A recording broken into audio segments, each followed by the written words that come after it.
16 साल पहले की वो घटना जिस पर अखिलेश भी करते हैं मलाल। अगर ना दिया होता मोहम्मद शमीम का साथ तो योगी ना होते यूपी के मुख्यमंत्री।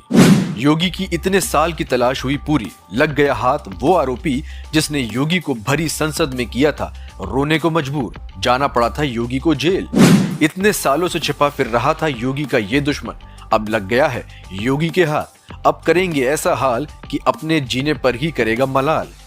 किससे था योगी को खतरा, किसने कर रखा था योगी की नाक में दम।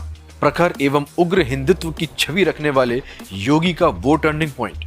वो दिन कौन भूल सकता है जब योगी फूट फूट कर संसद में रोने को मजबूर हुए थे। 16 साल बाद अब योगी आदित्यनाथ का बदला पूरा होगा, क्योंकि मोहम्मद शमीम को योगी की पुलिस ने खोज लिया है। जिस इंसान की वजह से योगी को जेल हुई थी और 2007 की वो तारीख योगी आदित्यनाथ की जिंदगी के लिए टर्निंग पॉइंट बन गई थी, उसे पुलिस ने पकड़ लिया है।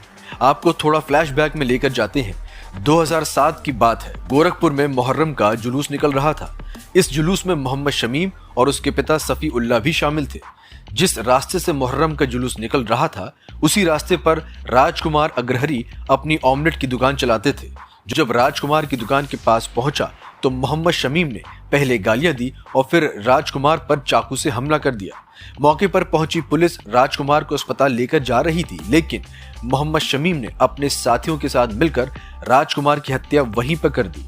कुछ घंटे बाद ही गोरखपुर में दंगे भड़क गए। तब मुलायम सिंह यादव यूपी के सीएम हुआ करते थे, लेकिन उसके बाद योगी ने पश्चिमी यूपी में चुनावी सभाओं के जरिए योगी आदित्यनाथ ने पूरे जोर शोर से प्रचार किया। इसका नतीजा ये हुआ कि गोरखपुर की सभी विधानसभा सीटों पर बीजेपी ने कब्जा किया। वहीं पूरे प्रदेश में पार्टी ने 325 सीटें हासिल कर केसरिया परचम लहरा दिया। वर्ष 2006 में गोरखपुर से बीजेपी सांसद योगी आदित्यनाथ ने अपनी बात रखने के लिए लोकसभा अध्यक्ष से विशेष अनुमति ली थी। तब पूर्वांचल के कई कस्बों में सांप्रदायिक हिंसा फैली हुई थी। जब आदित्यनाथ अपनी बात रखने के लिए खड़े हुए तो फूट फूट कर रोने लगे। कुछ देर तक वे कुछ बोल ही नहीं पाए और जब बोले तो कहा कि उत्तर प्रदेश की समाजवादी पार्टी की सरकार उनके खिलाफ षड्यंत्र कर रही है और उन्हें जान का खतरा है। लोकसभा अध्यक्ष सोमनाथ चटर्जी से योगी ने बताया था कि गोरखपुर जाते हुए शांति भंग करने के आरोप गिरफ्तार किया गया और जिस मामले में उन्हें सिर्फ 42 घंटे बंद रखा जा सकता था, उस मामले में 11 दिन जेल में रखा गया। इसकी शुरुआत पूर्वांचल के आजमगढ़ के छात्र नेता रह चुके अजीत सिंह की हत्या किए जाने के बाद हुई। बताया जाता है कि आजमगढ़ में अजीत सिंह के 13वीं वाले दिन योगी आदित्यनाथ अपने काफिले के साथ कार्यक्रम में शामिल होने जा रहे थे। तभी रास्ते में तकिया गांव में योगी के काफिले पर हमला कर दिया गया था। इस हमले में योगी पूरी तरीके से घिर गए थे। योगी के कई समर्थक लहूलुहान हो गए थे। योगी की जान बचाने के लिए उनके अंगरक्षक को फायरिंग करनी पड़ी थी। फायरिंग के दौरान हमलावर भीड़ में से एक युवक की मौत हो गई थी। उसके बाद आजमगढ़ व आसपास के इलाकों में इस मामले ने सांप्रदायिक रंग ले लिया था।